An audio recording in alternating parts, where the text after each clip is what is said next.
পুতপা গছডাল পুতলা নেকি? হোৱাটছআপ বন্ধু বান্ধৱীসকল, welcome back to my new YouTube channel পলিচ ব্লগ।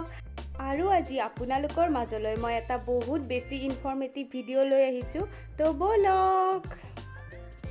সো গাইজ মই এতিয়া আহি পালোঁ। মই য'ত আহিম বুলি কৈছিলোঁ আপোনালোকক মই, আৰু ইয়াত আমি গছ পুতিম বুলি আহিছোঁ আজি। আৰু সো হাই গাইজ, এইটো জিনটো হয় মোৰ একদম নিজৰ ভাইটিৰ নিচিনা, আৰু এইটো মোৰ নিজৰ ভাইটিৰ নিচিনা ভৱেশ। সো ইহঁতক সুধিছোঁ তোমালোকৰ কেনেকুৱা লাগিছে আহি? ভালে লাগিছে। সকলোৱে এনেকৈ গছ পুলি পুতিব লাগে, কাৰণ যিহেতু কৰোণাৰ কাৰণে দিল্লীত কেনেকুৱা অৱস্থা হৈছে আপোনালোকেতো জানে যে অক্সিজেনৰ নাটনি। সেইকাৰণে আমি ভাবিছোঁ যে আমাৰ ঘৰৰ মানে য'ত মানে এনে এটুকুৰা মানে য'ত পৰি আছে ঠাই ন, আমি তাতে মাটি পেলাইছোঁ বা নতুন নতুন গছ পুলি দিছোঁ, যাতে অক্সিজেনৰ মাত্ৰাটো বৃদ্ধি হয়। তো আপোনালোকে সেনেকুৱা কৰিব লাগে, মানে সকলোৱে কৰিব লাগে, কাৰণ ভৱেশ হাই কোৱা। এইডাল চন্দন গছ। প্ৰথমতে আমি গোবৰ মাটি দিম। গোবৰ মাটি দিলোঁ, তাৰপিছত আমি এতিয়া মাটিখিনি ইয়াতে দিম, দিয়াই বঢ়িয়াকৈ আমি পুতি দিছোঁ গাছডাল।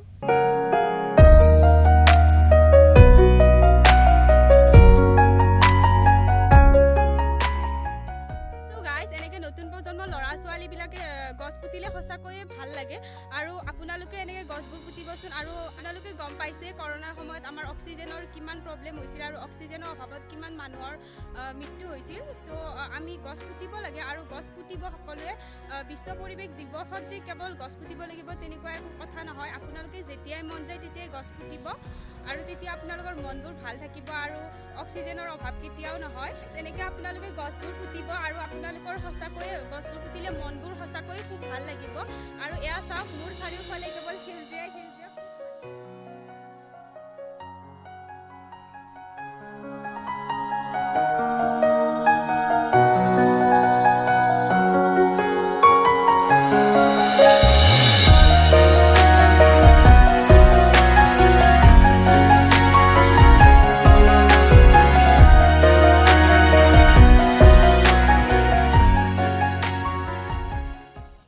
এতিয়া বলক মই আগুৱাই গৈ আছোঁ, আৰু আগৰ ফালে ইহঁতে কি কৰি আছে মই আপোনালোকক দেখাই আছোঁ।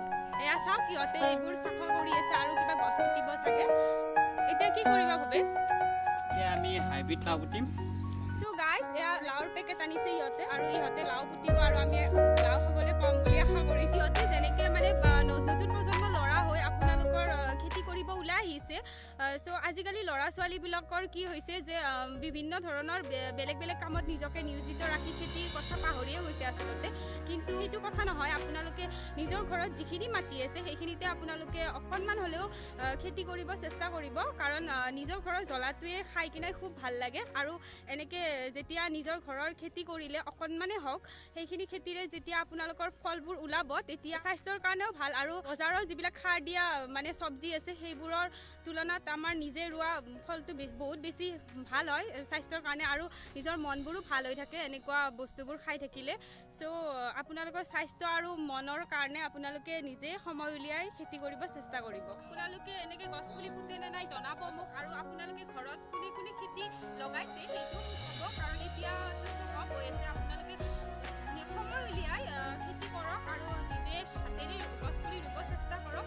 তেতিয়া আপোনালোকে চাব আপোনালোকৰ মনবোৰ সদায় সজীৱ হৈ থাকিব, আৰু গোটেই আমাৰ অসমখন সেউজীয়া কৰি তোলক, সেইটোৱে মই বিচাৰিছোঁ। সেইকাৰণে আপোনালোকক মই এইটো ভিডিঅ' বনাই দেখুৱালোঁ। তো গাইজ, আপোনালোকৰ যদি ভিডিঅ'টো চাই ভাল লাগিছে তো লাইক কৰিব, লগতে ছাবস্ক্ৰাইবটো কৰি দিব, আৰু কমেণ্টো কৰিব। Thank you. Thank you so much everyone.